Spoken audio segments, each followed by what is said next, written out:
Salam dalam kasih Tuhan Yesus Kristus, Shalom. Puji nama Tuhan. Pada saat ini saya bersama-sama dengan saudara-saudara sekalian dalam pembahasan ringkasan Sekolah Sabat pelajaran yang kelima dengan judul Anak-anak Perjanjian Itu. Ayat hafalan atau ayat tema Matius pasal 28 ayat 20. Dan ketahuilah, aku menyertai kamu senantiasa sampai kepada akhir zaman. Ada cerita yang menarik di Sekolah Sabat. Seorang ayah dan anak perempuannya yang berumur 10 tahun. Pada waktu itu mereka menghabiskan waktu liburan mereka di pantai. Satu kali mereka keluar untuk berenang di laut. Dan meskipun mereka berdua mahir hebat dalam berenang, ketika mereka telah jauh dari pantai mereka terpisah.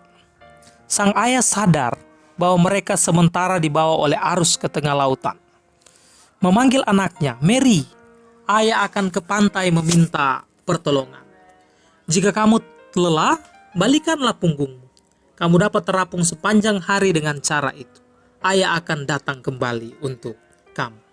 Tak seberapa lama banyak perahu dan pencari melintas dengan cepat di atas permukaan air, mencari seorang anak kecil. Ratusan orang di pinggir pantai telah mendengar berita ini, sementara menunggu dengan rasa cemas. Namun, 4 jam kemudian, mereka menemukan Mary jauh dari daratan. Tetapi Mary dengan tenang mengapung dengan punggungnya dan tidak takut sama sekali. Sukacita dan air mata bahagia dan rasa lega menyambut regu penolong. Ketika mereka kembali ke daratan dengan muatan yang berharga. Tetapi anak kecil itu menghadapi semuanya dengan tenang. Kelihatannya dia berpikir aneh melihat cara mereka. Dia berkata, ayah katakan bahwa saya dapat mengapung sepanjang hari dengan punggung saya dan ia akan datang kembali kepada saya. Jadi saya berenang dan mengapung saja karena saya tahu ia akan datang. Luar biasa, saudara-saudara yang dikasihi dalam Tuhan, cerita yang sangat menarik ini ya adalah merupakan perjanjian antara anak dan seorang ayah. Bagaimana ayahnya berjanji untuk datang mau mengambil anaknya. Nah, pada pelajaran kita saat ini kita akan belajar beberapa bagian. Yang pertama, melindungi, memberkati, menyelamatkan, memberitakan, dan membuat namanya masyhur. Mazmur pasal 50 ayat 5. Bawalah kemari orang-orang yang kukasihi, yang mengikat perjanjian dengan aku berdasarkan korban sembelihan. Apakah yang terjadi tujuan dari perjanjian itu? Apakah rencana Tuhan bagi mereka yang mengikat perjanjian dengannya dalam perjanjian kekal ini? Nah, kita akan pelajari perjanjian antara Allah Abraham dan menemukan jawaban atas pertanyaan-pertanyaan tersebut. Melindungi. Kejadian pasal 15 ayat 1. Kemudian datanglah firman Tuhan kepada Abraham dalam suatu penglihatan. Janganlah takut Abraham, akulah perisaimu. Upamu akan sangat besar. Akulah perisai. Tuhan memperkenalkan dirinya kepada Abraham dengan cara yang sangat akrab.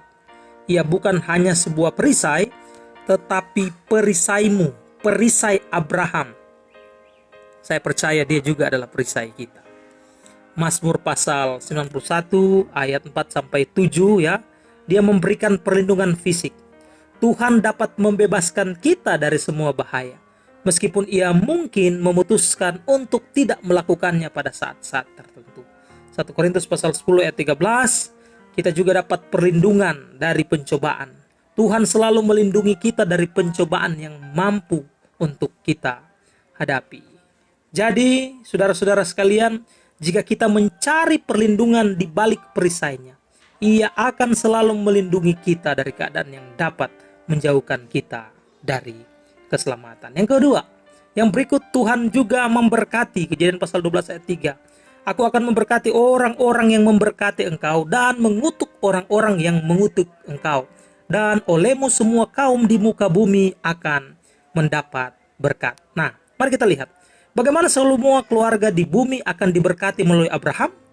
Di satu sisi semua orang akan mengetahui rencana penebusan berkat keturunan Abraham.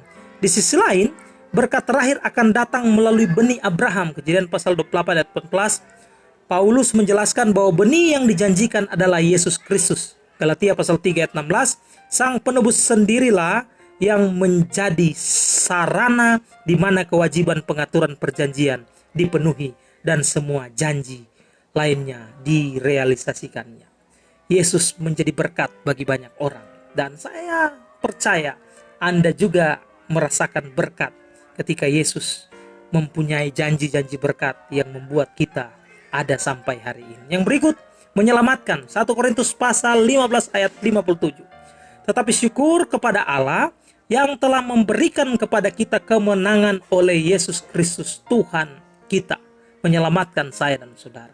Nah, dunia ini dikuasai oleh dosa dan kejahatan. Satu-satunya harapan kita untuk hidup di dunia yang lebih baik adalah berlindung di balik Sang Perisai dan mempercayai benihnya. Kita tidak mungkin membayar hutang dosa kita. Mazmur pasal 49 ayat 8. Ya.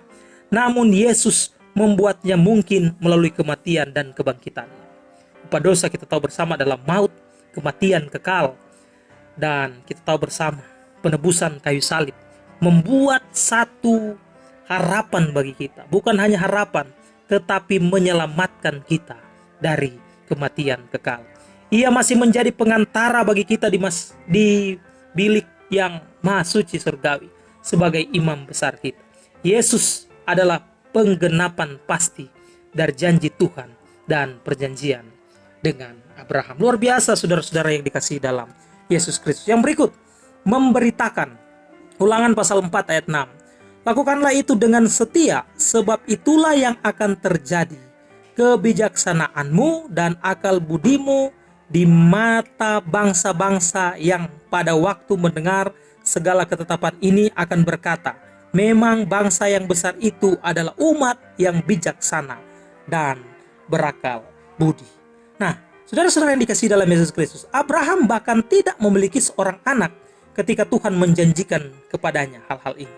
Namun, ketika keturunan Abraham meninggalkan Mesir, mereka sudah menjadi bangsa yang besar, ya. Tuhan meneguhkan perjanjiannya dengan mereka. Ia juga mempercayakan kepada mereka misi khusus menjadi teladan bagi bangsa-bangsa lain. Terang dalam kegelapan. Luar biasa ya. Jadi di sini kalau kita lihat, Kristus harus ditinggikan di hadapan bangsa-bangsa. Dan semua orang yang memandang kepadanya akan hidup. Kutipan yang sangat baik saudara-saudara sekalian, yang boleh kita baca dalam sekolah sahabat kita. Ya, ada juga satu kutipan yang terbaik ya, Patrick and Proverbs chapter 12 halaman 134. Umat Allah adalah wakil-wakilnya di atas bumi ini, dan ia menghendaki agar mereka menjadi terang dalam kegelapan akhlak dunia ini. Tersebar di mana-mana, dalam negeri, di kota-kota besar dan kecil, di kampung-kampung, mereka adalah saksi-saksi Allah. Saluran-saluran melalui mana ia akan menyampaikan satu pengetahuan akan kehendaknya dan keajaiban anugerahnya kepada satu dunia yang tidak percaya. Sangat luar biasa ya, di mana umat Allah, saya dan saudara menjadi wakil, menjadi saksi-saksi untuk menyampaikan berita baik ini. Kejadian pasal 12 ayat 2 ya. Aku akan membuat engkau menjadi bangsa yang besar dan memberkati engkau serta membuat namamu masyhur, dan engkau akan menjadi berkat. Bagian yang terakhir ini adalah membuat nama kita masyhur. Tuhan membuat nama Abraham, bangsa keturunan daripada Abraham ini. Siapa tidak kenal dengan bangsa Israel? Kejadian pasal 11 ayat 4 dan 8. Kalau saudara-saudara baca, ya, umat manusia ingin membuat namanya masyhur dengan membangun menara Babel. Kita tahu cerita ini ya. Kalau Anda baca Kejadian pasal 11, di mana mereka berusaha untuk membangun menara Babel. Di sisi lain, Tuhan memilih seorang pria yang rendah hati, yaitu Abraham sendiri, dan memasyurkan namanya. Karena Allah menentang orang-orang yang congkak, tetapi mengasihi orang yang rendah hati. Nah, di sini Babel, orang-orang Babel pada waktu itu berusaha untuk mengangkat derajat mereka, mencari nama. Tapi Anda perhatikan di sini, orang yang rendah hati akan diangkat Tuhan dan memberkati mereka menjadi para saksi-saksi Tuhan namanya akan masyhur dan diberkati. Tetapi beda dengan orang-orang yang mencari nama, ya, yang mencari kepujian diri. Kita tahu akhir daripada kisah Menara Babel. Yang berikut, nama kemasyhuran Tuhan berbeda dengan kemasyhuran dunia, ya. Kemasyhuran Tuhan terkait dengan karakter, iman, ketaatan, kerendahan hati, dan mengasihi orang lain. Oleh karena itu, jangan mencari kemasyhuran untuk diri sendiri, tapi biarlah Tuhan yang memasyhurkan namamu. Saudara-saudara sekalian, banyak kali kita bekerja di dalam penginjilan bukan untuk meninggikan nama Tuhan, tetapi untuk mencari penghormatan diri. Kita berkhotbah, kita melayani mencari jiwa, kita membantu sesama. Itu sebenarnya bukan tujuan untuk pelayanan, tetapi untuk kepentingan nama kita. Adakah saya dan saudara ada dalam kelompok itu?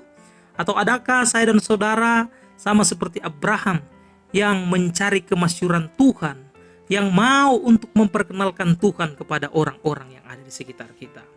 Ellen White dalam Refleksi Christ Januari tanggal 7 dia katakan, Yesus sang juru selamat agung, jaminan, pertolongan, keamanan, dan kedamaian, semuanya ada dalam dirinya. Ia adalah penawar semua keraguan kita. Betapa berharga gagasan bahwa kita memang dapat mengambil bagian dalam kodrat ilahi, yang dengannya kita dapat menang ketika Kristus menang. Yesus adalah pengharapan kita seutuhnya. Ia adalah melodi lagu kita, tempat bernaung di negeri yang melelahkan ini. Ia adalah air kehidupan bagi jiwa yang haus. Ia adalah tempat perlindungan kita di tengah badai. Ia adalah kebenaran kita yang menguduskan, menebus kita. Ketika Kristus menjadi juru selamat pribadi kita, kita akan menunjukkan pujian dari Ia yang telah memanggil kita keluar dari kegelapan ke dalam terang yang menakjubkan. Saudara-saudara sekalian, mari kita lihat dan kita tuntut janji-janji Tuhan. Tuhan akan melindungi, Tuhan akan memberkati, menyelamatkan, dan kita akan memberitakan semua karya ajaib Tuhan, dan Tuhan akan membuat nama kita masyhur sebagaimana Abraham ditinggikan untuk memperkenalkan Tuhan bagi orang-orang lain. Tuhan memberkati dan menjadi berkat dalam kehidupan kita sepanjang minggu ini. Amin.